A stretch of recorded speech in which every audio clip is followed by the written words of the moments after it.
When HBO first approached you to do a series about a therapist and his patients, how did that make you feel? That was a therapy joke. But how did you feel about asking it?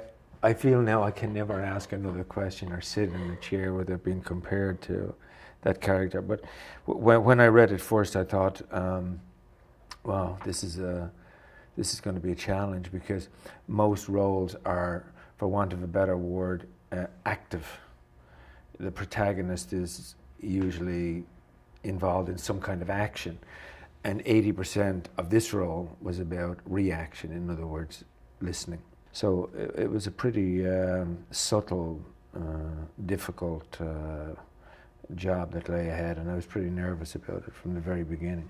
It sounds as if you've learned a tremendous amount about the process, but I understand you've never been in therapy yourself. No, I've never been in therapy. But you've gone to confessional. I've been to confession. I used to go to confession quite a lot. And I can remember a stage where I was talking about this to somebody the other day, when I was so innocent. We would be sitting outside the confession box making up our sins, because we had no sins to tell, really. You just wanted to entertain the priest? Well, no, you just had to have a certain package ready for him so that he could, you could be dispensed and sent on your way. But as long as you stayed away from impure thoughts and actions, you were okay. You could always say, I took sixpence from my mother's purse, and I disobeyed the headmaster, and I was late for school. That'll kind of do it. But if you said anything like, I had impure thoughts, Father, you could be in there for quite a while. Having done this role, do you think you could be a therapist? Or do you think, God, if I had to listen to one more tale of woe from one of these patients, I would slit my wrists? I'd say it's a bit of both. I think I could be a therapist, yeah. I do think I could be, and I'm not saying that in any grandiose way, but I do think I could.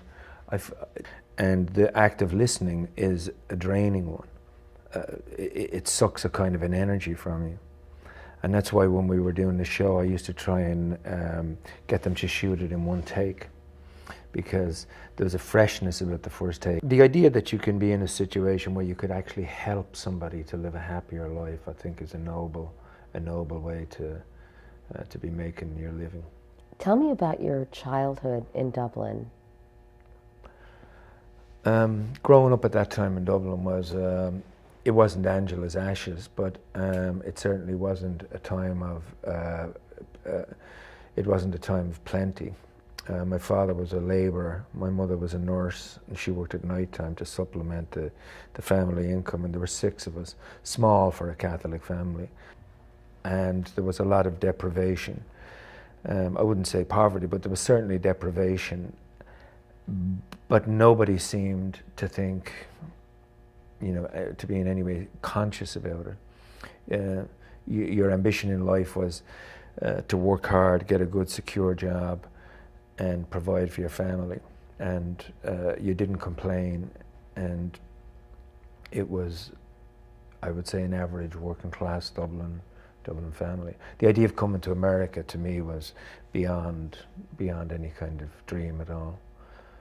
How did you get from there to here? How did I get from Dublin to New York? The wild card of love was thrown down on the table. I had to pick it up. I didn't come here to be an actor. No? No. I had no intention of coming to America to become an actor. It was the first time I'd been in America. And while I was here, somebody said, oh, you should have a read of this script. And so I read it, and I thought, wow, this is a really good script. And they said, well, maybe you can see them before you go back. So I went down, and I walked into this room, and this very nervous young girl was pacing up and down smoking cigarettes. And she said, hi, I'm Marcia Gay Harden. And I said, are you auditioning for this? She said, yeah. She said, why don't we run the lines together? So we ran the lines together, and we went in and we auditioned, and we got the roles. And that was Miller's Crossing with the Coen brothers. And that kind of changed my career and changed my perception my life as an actor beyond working in the British stage and, you know, and doing, you know, plays at the Abbey and so forth. Suddenly realized, my God, I've got a film in America, and I've only been here for a week. That was a lucky break, That was huh? a lucky break. That was a very lucky break. A lot of women are becoming rather infatuated with your character. I'm sure you've read about this. I have to confess, I don't have HBO, so I've never actually seen the series. So I don't know what it is that I actually do, but I can honestly tell you that as, you know, as an actor, I have the same feeling upon seeing myself on screen as most people do when they watch videos of themselves on holidays. Which is? Oh God, turn it off.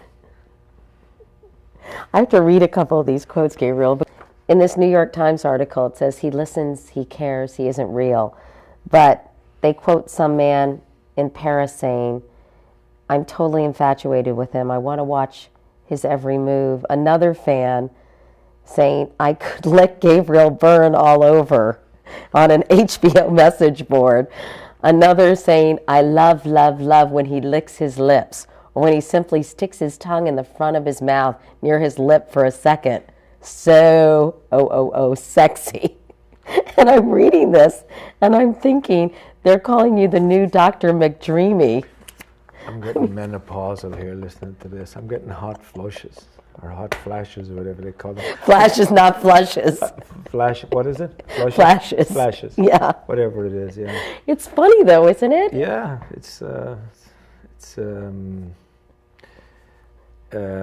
especially from the male guy in Paris.